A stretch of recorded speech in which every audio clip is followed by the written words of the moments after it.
What's going on, everybody? Back with another video. Yeah, they got me working today, the day after Christmas, and it is what it is. Don't plan on being out here all day like I normally am. Maybe to be a half a day, I don't know. We'll just see how it goes. Nevertheless, being off, on Christmas and the day before Christmas, and then have to work and to be off Saturday and Sunday is weird.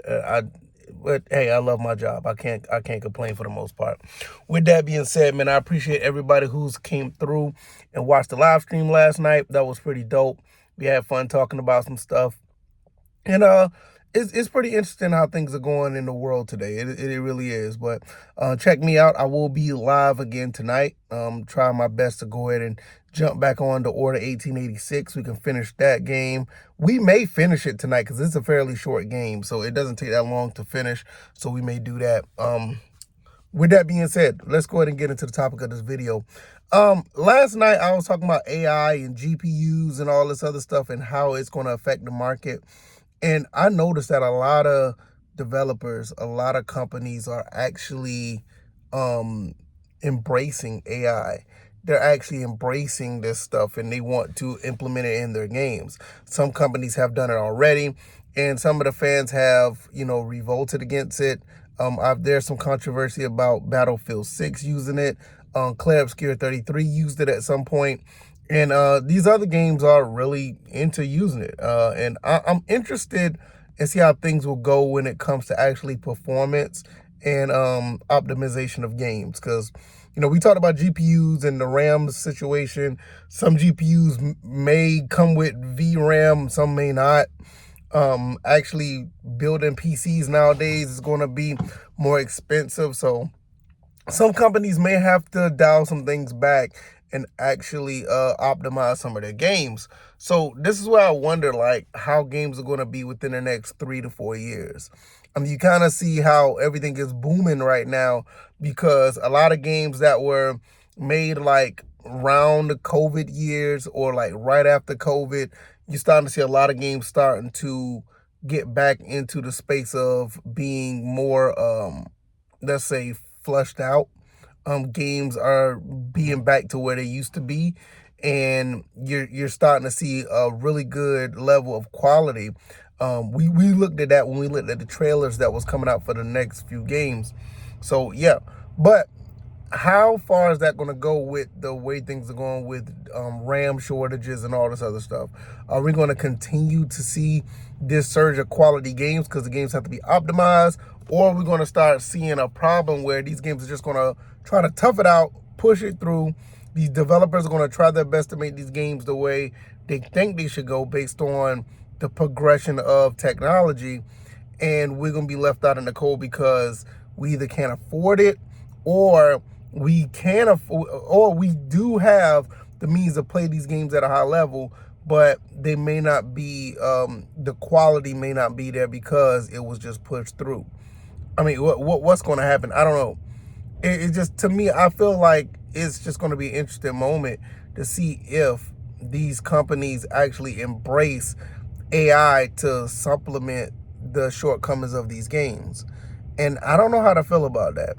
The first time I really understood and noticed AI in the game when AI was put into the, what was it? The Grand Theft Auto trilogy, definitive edition. And you saw that when they used a lot of AI stuff to try to it was basically like an overlay of some of the text and stuff, and some of the text was just way wrong. Some of the graphics was way wrong. Some of the textures were like really bad. And I just recommend that this time, if you're going to try to play any of those games, just get the original Xbox version of these games and play them on a 360 or something. It's just that bad. Even the PC version, if you can get that up and running. But the definitive edition, I'm not saying you shouldn't play it, but I just think there are better options. But I look at stuff like that, like how far is it going to go with other games? Are you going to have newer games that have those issues, or are you just going to have games that are optimized around it? And how would that play out? I mean, I don't know. I look at it like this. I'm not really looking forward to any like new games. Like when we looked at those trailers, in my other live stream for the new games coming up around the Game Awards. When I looked there was probably like 2 games that I really was interested in. Like right nowadays, I would want to play like a pretty solid third-person over-the-shoulder shooter. I wouldn't mind playing a couple of really good racing games, and I may play some fighting games. Hold on a second.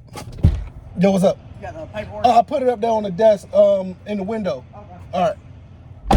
But yeah. So it's just one of those situations where that's all I want to do is just basically play those type of games, and I don't think, and I'm keeping my fingers crossed, I don't think that AI is going to dip into any of the racing games I like. But I think they will at some point.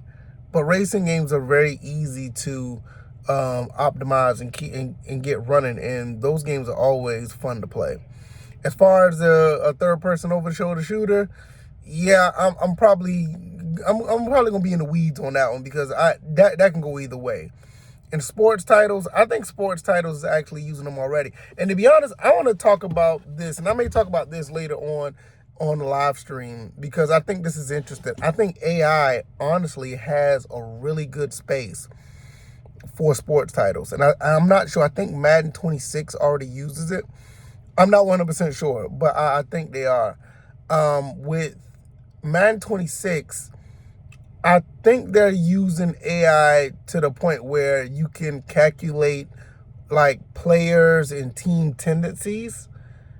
I think that'll be a fantastic way to use AI, like for game difficulty and functions. If you want something to play out like the real life counterpart, I think AI would do great for a game like Madden or 2K or NHL. Hell, even boxing, even though boxing games aren't really, I mean, I've heard so many people say some things about Undisputed, but that's another story. Those type of things, I think they will work very well. But when I look at it in the scheme of things, actual functionality of a game, I don't know how to feel about that, because some of the things go kind of haywire with AI. But I think, to a degree, difficulty settings in a game was kind of already an AI thing to some extent, right? I mean, that's my guess, but they actually use like the AI they use now to have difficulty settings or tendencies. I think that'd be like one of the best ways to use AI. But I don't know. You guys let me know what you guys think. Do you think AI and the lack of RAM shortages is going to ruin the progression of games? Do you think it will better balance or optimize games? Or do you think AI will work for difficulty levels? What are you guys' thoughts? I feel like AI and RAM shortages it's going to be a problem. And you got some companies that are just living with it. And I don't think it's going to be all, good, because I don't think companies want to actually sit there and keep their games based on the technology that's out there. They're always trying to push forward, and sometimes that could be to the detriment of the games that we like. So yeah, let me know what you guys think. I'll be live later on tonight, or this evening, or this afternoon, whatever time I get out of here from working, and we'll chop it up then, because I think this will be a decent discussion. All right, y'all, I'm gonna get out of here. Y'all take it easy. Y'all be blessed. Peace.